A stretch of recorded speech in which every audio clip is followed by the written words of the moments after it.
Yes, people, welcome back to the channel. Today's video is about 5 good habits that you can pick up for faster fat loss. And I think the thing about fat loss is that it's quite simple in concept, and I've seen this so many times. People know what they should be doing, right? We know in theory you need to create this negative energy balance, i.e. a calorie deficit, by moving a bit more, getting more active, training in the gym, and then getting in a calorie deficit, and you are going to lose fat.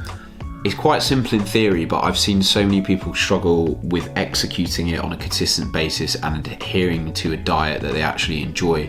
And the way that you're going to get results and keep the fat off long term is setting up your nutrition and your lifestyle in terms of your activity levels and things like that, and when you're training around a lifestyle that fits you and something that you can enjoy, because the results won't come overnight. So there is no point setting up your diet and nutrition, etc., in a form that you can't stick to in the long term. So here are 5 good habits that you can start doing today to get quicker results and keep the fat off for the long term. Reminder to drop the video a like, subscribe to the channel if you're new, turn the notifications on so that you get every video in your inbox. And let's roll the intro and get into these tips.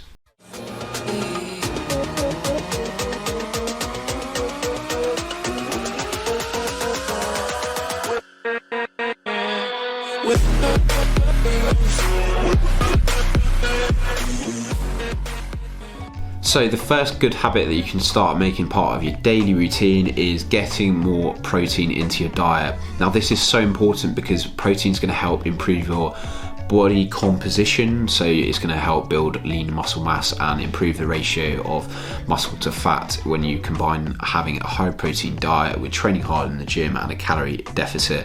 The importance of protein is often overlooked for some people as well in a deficit because it's high satiety. So protein has the highest satiety of any macronutrient, more so than fat and carbs. It takes more energy for the body to break down the protein that you consume rather than fat and carbs through the thermic effect of food.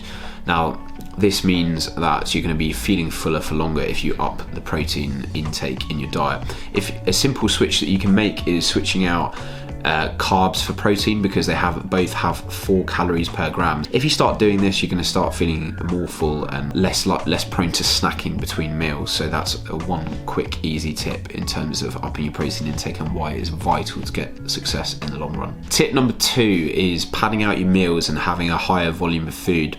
If you think about a plate of food which is 1/4 protein, 1/4 carbs, and then half of your plate is fruit and veg, you're still going to get the same volume of food as you would if you had a plate that was, say, half fat and then 1/4 protein, 1/4 fruit and veg. The calorie difference between the plates is going to be massive though, because fruit and veg is generally low in calories. You're going to pad out your meals, get a good volume of food in, and consume less calories overall, so you can eat the same volume of food and get less calories in your body. So think about padding out all your meals with fruit and veg and these low calorie options, and avoiding very high fat based foods which are 9 calories per gram. And just think about making sure that for your own health as well, that you're having plenty of fruit and veg with every meal.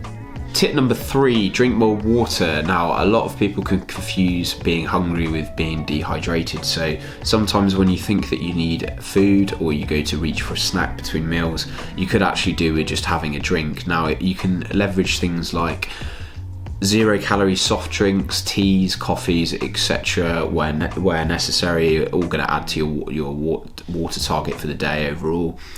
Your fluid targets, but just getting in the habit of getting a refillable bottle and just going through the day and regularly refilling it. If you can get up to 3 litres of water per day or even more, you're going to find yourself feeling fuller and less likely to snack as well. So that's going to easily be a way to reduce your calorie intake for the day. Tip number 4, get more sleep. Now this is such a good habit. If you can get in the process of getting at least 7 to 9 hours sleep per night. By being sleep deprived, it throws out the hunger hormones leptin and ghrelin. Leptin suppresses your appetite and ghrelin initiates hunger. So if you're getting poor quality sleep, this is why you are more prone to binge eating when you are sleep deprived. Nothing left!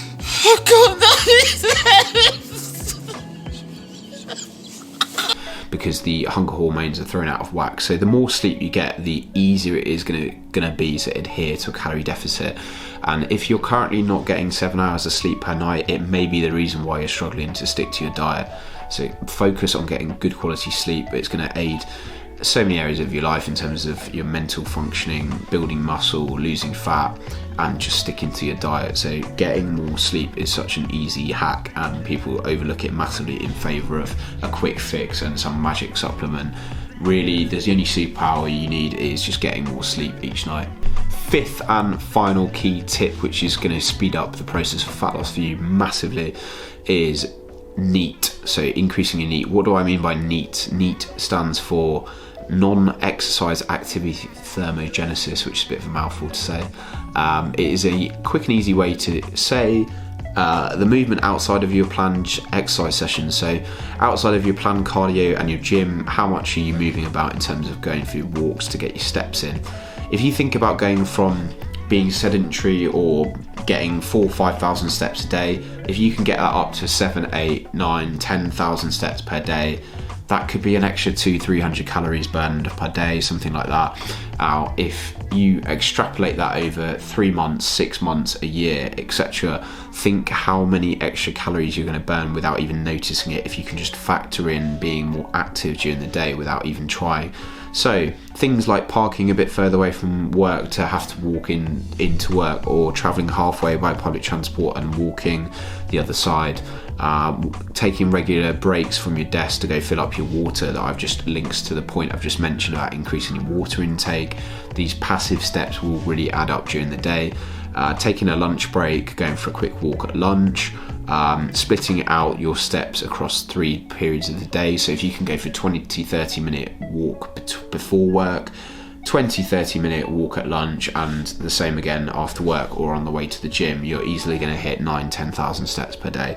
And this way, adding this up over time is going to really help you adhere to a calorie deficit and keep that fat off. So keep that activity high by hitting a good step count, and that is an often overlooked area of fat loss. So those are 5 great tips that you can use to speed up the process of fat loss. If you're not currently using all of these strategies, and maybe your protein intake isn't high enough, you're not padding out your meals with fruit and veg, or drinking enough water, not getting enough sleep, and you're not doing enough activity outside of your gym sessions, then once you address these areas and add it up, it's going to be a powerful set of tools to help you improve your body composition and get the results you're looking for. Really hope you found the video useful. Reminder to drop the video a like, subscribe to the channel, and if you are interested in online coaching services, taking your knowledge of training, nutrition and lifestyle factors and getting better results, then click the link in my bio to visit my website and inquire about online coaching. You feel free to add me on Instagram as well, link below, and have a great rest of your day, and I'll catch you guys in a bit. Bye.